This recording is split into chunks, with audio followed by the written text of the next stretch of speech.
High, আমি বাবুসোনা। আজকে আমাদের এখানে প্রচন্ড পরিমাণে বৃষ্টি হয়েছে। তো বৃষ্টি পড়েছে আর খিচুড়ি হবে না, এটা কখনো হয়? চলো আজকে খিচুড়ি বানানো যাক। এখানে আমি চাল ডাল নিয়ে নিয়েছি, 2 পিস আলু, বেশি কিছু দেবো না, জাস্ট নর্মাল। জানো তো আমাদের এখানে আজকে প্রচুর পরিমাণে বৃষ্টি হয়েছে। এত বৃষ্টি হয়েছে যে রাস্তায় জল বেঁধে গেছে। জানো তো আমার খুব ইচ্ছে হচ্ছিল যে একটু বৃষ্টি থেকে ভিজি না, কিন্তু কি আর করার বলো, যেই সময় বৃষ্টি হচ্ছিল ওই মুহূর্তে আমি কোম্পানির ভিতরে ছিলাম। তাই আর কি, শুধু দাঁড়িয়ে দাঁড়িয়ে দেখা ছাড়া আর কোনো কাজ ছিল না। আমি কিছু ভিডিওও করেছি, পরে দেখাবো।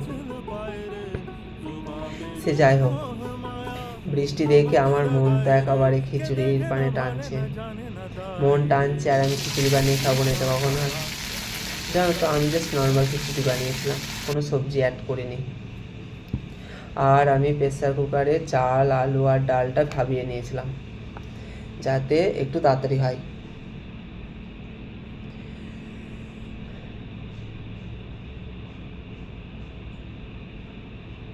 তাই আর কি, আমি সবজি বানাইনি, শুধু খিচুড়িই খেয়েছি।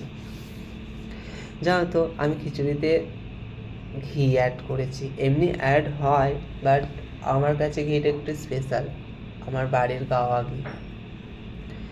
সে যাই হোক, আমার খিচুড়ি রেডি। এবার আমি টেস্ট করে দেখবো।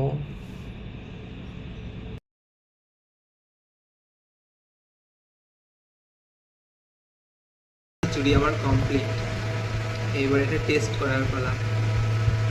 খিচুড়ি বানাতে গিয়ে আমি পুরো ঘেমে চান হয়ে গেলাম। যাই হোক, টেস্ট করে দেখি কেমন হয়েছে।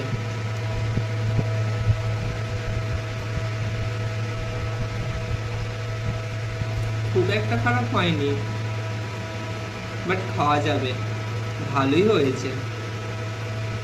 টাটা, আজকের মতো এইটুকুই।